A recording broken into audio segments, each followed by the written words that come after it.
নমস্কার বন্ধুরা, তোমাদের সকলকে ডেস্টিনেশন কি ইউটিউব চ্যানেলে স্বাগত। দেখো, আজকে আমরা 37 নম্বর যে প্র্যাকটিস সেট সেটা নিয়ে আলোচনা করব। ঠিক আছে, আজকে আমরা যে টপিকটার উপর প্রশ্নগুলো আলোচনা করব সেটা হচ্ছে ভারতের রাষ্ট্রপতি, উপরাষ্ট্রপতি এবং সংসদ, আমাদের লোকসভা ও রাজ্যসভাকে নিয়ে। আজকে আমরা তোমাদেরকে যেমনটা বলেছিলাম যে টপিক ওয়াইজ আলোচনা করব, তো আজকে পলিটিক্স থেকে আলোচনা করছি। ঠিক আছে, দেখো প্রথমেই যে প্রশ্নটা রয়েছে, ভারতের নামমাত্র নির্বাহী প্রধান কর্তৃপক্ষ কে? রাষ্ট্রপতি, প্রধানমন্ত্রী, ভাইস প্রেসিডেন্ট নাকি অ্যাটর্নি জেনারেল? তো ভারতের নামমাত্র নির্বাহী প্রধান, দেখো আমি তো উত্তরটা তোমাদেরকে বলবোই, তার আগে তোমরা যদি পজ করে উত্তরটা কমেন্ট বক্সে জানাও সেক্ষেত্রে তোমাদের প্র্যাকটিসটা ভালো হবে। ঠিক আছে, তো দেখো নামমাত্র প্রধান কর্তৃপক্ষ কে রয়েছে, সেটা হচ্ছে রাষ্ট্রপতি। ঠিক আছে, দেখো আমাদের সংবিধানের ভাষা অনুযায়ী আমাদের দেশের হেড হচ্ছে কি? রাষ্ট্রপতি। আমাদের সংবিধানের আর্টিকেল নাম্বার 52 তে বলা হয়েছে যে ভারতের একজন প্রেসিডেন্ট থাকবেন এবং ভারতের তিনি কার্যপালিকার প্রধান হবেন। কিন্তু তোমরা যদি দেখো বাস্তবিক দিক থেকে হেড হচ্ছে প্রধানমন্ত্রী। বাস্তবিক হেড কে? বাস্তবিক হচ্ছে তোমার প্রধানমন্ত্রী। কেন বাস্তবিক বলছি? কারণ প্রেসিডেন্ট যা কাজ করে সবকিছুই কিন্তু প্রধানমন্ত্রীর পরামর্শ নিয়ে, মন্ত্রী পরিষদ গঠন করা বলো, কোনো একটা বিলে সিগনেচার করা, সবকিছুই কিন্তু প্রধানমন্ত্রী কন্ট্রোল করে। ঠিক আছে, নেক্সট, ভারতে নিম্নলিখিতগুলির মধ্যে কার ক্ষমা করার ক্ষমতা আছে? পার্ডন পাওয়ার কার আছে? ঠিক আছে, সহসভাপতি, অ্যাটর্নি জেনারেল, প্রধানমন্ত্রী নাকি রাষ্ট্রপতি? তো দেখো, যে ক্ষমা করার যে অধিকার সেটা কার রয়েছে? রাষ্ট্রপতি রয়েছে, আর্টিকেল 72। কততে? আর্টিকেল 72, সেখানে কি বলা হয়েছে? Pardon power of president. দেখো, এই যে পার্ডন পাওয়ার অফ প্রেসিডেন্ট রয়েছে, এখানে কিন্তু রাষ্ট্রপতি ফাঁসির সাজা মাফ করতে পারেন এবং তার সাথে সৈন্য সাজা সেটাও কিন্তু মাফ করতে পারেন। ঠিক আছে, দেখো গভর্নর বা রাজ্যপাল তিনিও কিন্তু কিছু কিছু ক্ষেত্রে ক্ষমা করার মানে যে অধিকার সেটা রয়েছে, কিন্তু ফাঁসির সাজা ও সৈন্য সাজা এই দুটো ক্ষমা করার অধিকার শুধুমাত্র প্রেসিডেন্টের কাছে রয়েছে। ঠিক আছে, নেক্সট নেক্সট হচ্ছে সহসভাপতি বা ভাইস প্রেসিডেন্ট মানে উপরাষ্ট্রপতি নির্বাচনের ক্ষেত্রে নিচের কোন সঠিক বক্তব্যটি সঠিক নয়?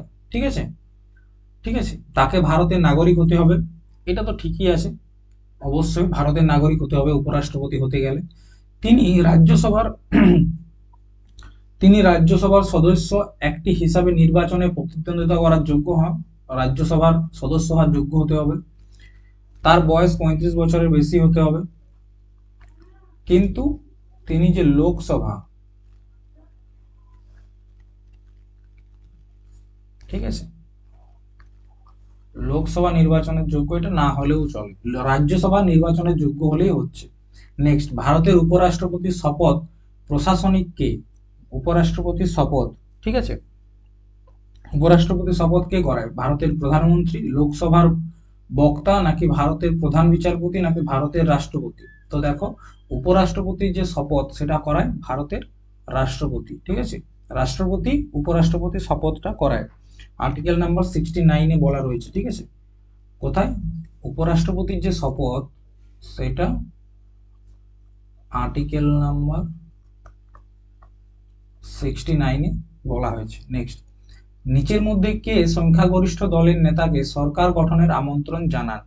ঠিক আছে, সংখ্যাগরিষ্ঠ দল বলতে যাদের কাছে যে 50% +1 সিট রয়েছে, লোকসভার টোটাল যে সিট রয়েছে সেই সিটের 50%+1, ঠিক আছে, এই এতগুলো সিট যে দলের কাছে থাকবে তাকে বলা হচ্ছে সংখ্যাগরিষ্ঠ দল।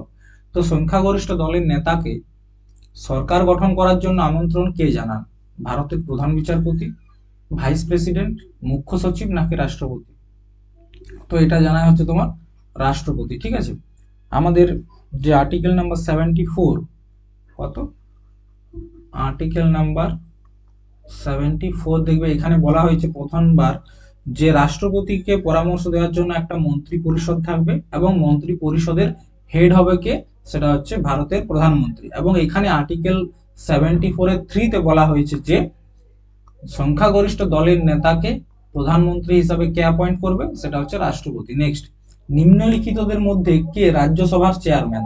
ভারতের ভাইস প্রেসিডেন্ট, সংসদের স্পিকার, প্রধানমন্ত্রী নাকি ভারতের রাষ্ট্রপতি?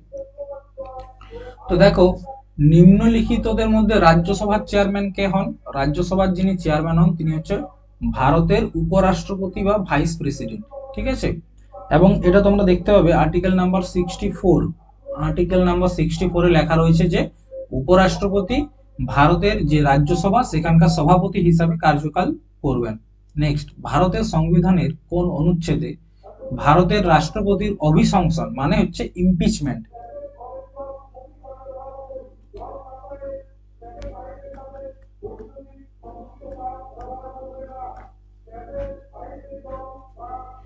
বিধানের কথা বলা হয়েছে আর্টিকেল নাম্বার 61, 51, 63, 54। তো দেখো, রাষ্ট্রপতির যে ইমপিচমেন্ট সেটা নিয়ে কথা বলা হয়েছে আর্টিকেল নাম্বার 61 এ। ঠিক আছে, নেক্সট, ভারতের সংবিধানের নিচের কোন অনুচ্ছেদে রাষ্ট্রপতির নির্বাচনের পদ্ধতি সম্পর্কে বলা হয়েছে? মানে কি, রাষ্ট্রপতির যে ইলেকশন সেই সেই বিষয় নিয়ে কোথায় আলোচনা করা হয়েছে? আর্টিকেল 55, 61, 51, 65। ঠিক আছে, তো নির্বাচন পদ্ধতি নিয়ে যেটা আলোচনা করা হয়েছে সেটা হচ্ছে আর্টিকেল নাম্বার 55। এখানে তোমার আমাদের যে নির্বাচন প্রসেস প্রেসিডেন্টের সেটা নিয়ে আলোচনা করা হয়েছে। নেক্সট, অনুচ্ছেদ ড্যাশ রাষ্ট্রপতিকে আর্থিক জরুরি অবস্থা, আমাদের যে ফাইন্যান্সিয়াল এমার্জেন্সি,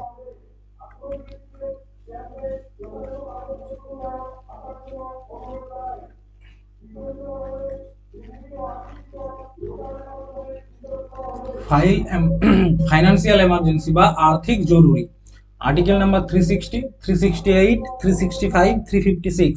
আর্থিক জরুরি বা ফাইন্যান্সিয়াল এমার্জেন্সি ডাক কে দেয়? রাষ্ট্রপতি দেয়। আর্টিকেল নাম্বার 360 ব্যবহার করে, কত নাম্বার?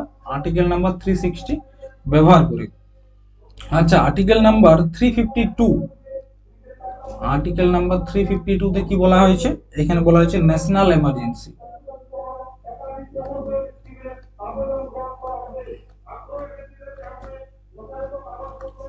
আর একটা হচ্ছে আর্টিকেল নাম্বার 356, এখানে হচ্ছে তোমার প্রেসিডেন্ট রুল। এই যে রাজ্য আমাদের যে রাষ্ট্রপতি শাসন সেটা হচ্ছে আর্টিকেল নাম্বার 356, 352 হচ্ছে ন্যাশনাল এমার্জেন্সি এবং 360 হচ্ছে তোমার বিত্তীয় এমার্জেন্সি বা আর্থিক জরুরি অবস্থা। নেক্সট, রাষ্ট্রপতির মৃত্যুর কারণে উদ্ভূত নৈমিত্তিক শূন্যপদকে রাষ্ট্রপতি হিসাবে কাজ করেন কে? লোকসভার স্পিকার, ভারতের প্রধান বিচারপতি, ভাইস প্রেসিডেন্ট নাকি হচ্ছে মনোনীত লোকসভার স্পিকার? তো দেখো, যখন শূন্য পদ থাকে তখন রাষ্ট্রপতি হিসাবে কাজটা করেন কে? সেটা হচ্ছে তোমার ভাইস প্রেসিডেন্ট বা উপরাষ্ট্রপতি। আর্টিকেল নাম্বার 70 দেখো, সেখানে বলা হয়েছে যে এমন কোনো জরুরি অবস্থা যার উল্লেখ আমাদের সংবিধানে নেই, তো সেইখানে রাষ্ট্রপতির পদটা যদি খালি থাকে তখন রাষ্ট্রপতি হিসাবে কাজ করবে কে? উপরাষ্ট্রপতি। নেক্সট, লোকসভার প্রথম মহিলা স্পিকার কে ছিলেন? ইন্দিরা গান্ধী, মীরা কুমার, সরোজিনী নাইডু, লীলা সেঠ? তো প্রথম মহিলা স্পিকার আমাদের লোকসভার কে ছিলেন? মীরা কুমার। ঠিক আছে, এবং যদি বলা হয় প্রথম স্পিকার কে ছিলেন, ফার্স্ট ফার্স্ট স্পিকার তার নাম হচ্ছে জি ভি মাভেলঙ্কর। ঠিক আছে, নেক্সট, লোকসভার প্রথম বক্তা কে ছিলেন? জিবি মাভেলঙ্কর, বললাম। নেক্সট, লোকসভার জন্য যোগ্যতা অর্জনের ন্যূনতম বয়স কত? লোকসভার যদি তুমি একজন প্রার্থী হিসাবে দাঁড়াতে চাও এমপি হিসাবে, তাহলে তোমার কত বয়স হতে হবে? 25, 30, 21, 18। এটা হচ্ছে তোমার 25 বছর। ঠিক আছে, নেক্সট, সংসদের আচরণ ড্যাশ প্রতি বছর অধিবেশন, মানে সংসদের আমাদের টোটাল কতবার অধিবেশন হয় একটা বছরে? একবার, দুবার, তিনবার নাকি চারবার? তো মনে রাখবে টোটাল 3বার অধিবেশন হয়। 3টা অধিবেশন কি কি দেখো, একটার নাম হচ্ছে তোমার বাজেট সেশন, একটার নাম হচ্ছে তোমার মনসুন সেশন, আর একটা হচ্ছে তোমার উইন্টার সেশন। তো এই বাজেট সেশন এটা চলে তোমার ফেব্রুয়ারি থেকে মে পর্যন্ত। মনসুনটা চলে তোমার জুলাই থেকে সেপ্টেম্বর, আর উইন্টারটা চলে তোমার নভেম্বর থেকে ডিসেম্বর। ঠিক আছে, এই হচ্ছে তোমার আমাদের যে অধিবেশনগুলো হয় সংসদে সেটা।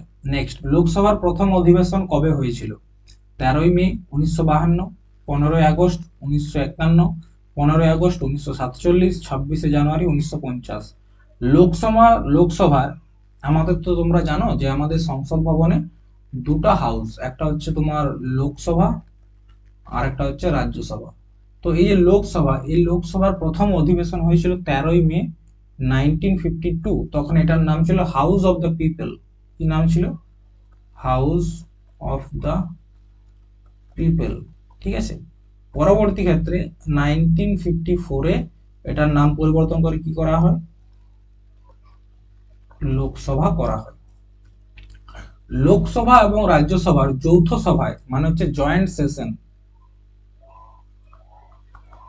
ঠিক আছে, জয়েন্ট সিটিং আর কি, সভায় সভাপতিত্ব কে করেন? ভাইস প্রেসিডেন্ট, প্রধানমন্ত্রী, লোকসভার ডেপুটি স্পিকার নাকি লোকসভার স্পিকার?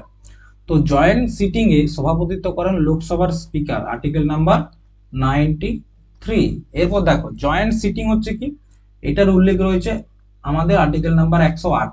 যখন আর্টিকেল নাম্বার, ঠিক আছে, যখন আর্টিকেল নাম্বার 80 এবং 81, যখন 80 এবং 81 এর মধ্যে কোনো ঝামেলা হয়, কোনো একটা বিল নিয়ে যখন মতবিরোধ দেখা দেয়, তখন আর্টিকেল নাম্বার 52 কি করে?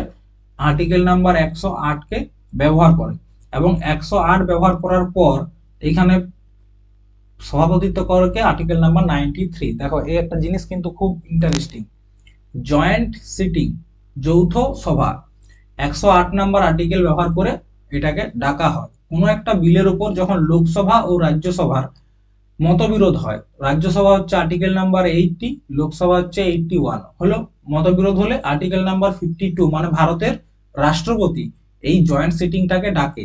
ঠিক আছে, জয়েন্ট সিটিংটাকে ডাকে, কিন্তু সেটা সভাপতিত্ব করে কে? লোকসভার স্পিকার, আর্টিকেল নাম্বার 93। নেক্সট, ভারতের আইন প্রণয়নের জন্য চূড়ান্ত কৃতিত্ব কার কাছে আছে? আইন প্রণয়ন, আইন তৈরি করা, প্রধানমন্ত্রী, রাষ্ট্রপতি, সংসদ নাকি গভর্নর? দেখো চূড়ান্ত যে কর্তৃত্ব সেটা আছে রাষ্ট্রপতির কাছে, কেননা আমাদের আর্টিকেল নাম্বার কি বলছে? আর্টিকেল নাম্বার 111, এটা হচ্ছে অ্যাসেন্ট অন বিল। তার মানে কি, কোনো একটা বিলের উপর যেটা পার্লামেন্টে নিয়ে আসা হচ্ছে সেটার উপর যতক্ষণ না রাষ্ট্রপতি সিগনেচার করে দিচ্ছে ততক্ষণ সেটা কিন্তু আইন তৈরি হতে পারে না। নেক্সট, নিচের কোন রাজ্যের আইনসভায় দুটি হাউস আছে? দুটি হাউস বলতে কি, একটার নাম হচ্ছে বিধানসভা আর একটার নাম হচ্ছে বিধান পরিষদ। তো আমাদের দেশের টোটাল 6টা রাজ্যে বিধান পরিষদ রয়েছে। বিধানসভা তো প্রত্যেক রাজ্যে রয়েছে, কিন্তু বিধান পরিষদ মাত্র 6টা রাজ্যে রয়েছে। ঠিক আছে, 6টা রাজ্য কি কি? একটা হচ্ছে মহারাষ্ট্র, ঠিক আছে, নেক্সট কর্ণাটক, ঠিক আছে, মহারাষ্ট্র, কর্ণাটক, তারপর হচ্ছে তেলেঙ্গানা, তারপর হচ্ছে অন্ধ্রপ্রদেশ, অন্ধ্রপ্রদেশ, ঠিক আছে, অন্ধ্রপ্রদেশ হয়ে গেল। তারপর হচ্ছে বিহার, কটা হলো? 1 2 3 4 5, আর একটা হচ্ছে তোমার ইউপি। তাহলে এই টোটাল 6টা রাজ্যে বিধান পরিষদ রয়েছে। তাহলে কার কাছে রয়েছে? মহারাষ্ট্রের কাছে বিধান পরিষদ রয়েছে। নেক্সট, ভারতের সংবিধান অনুযায়ী কাউন্সিল রাজ্যের সদস্যের মেয়াদ কত? সেটা হচ্ছে তোমার 6 বছর।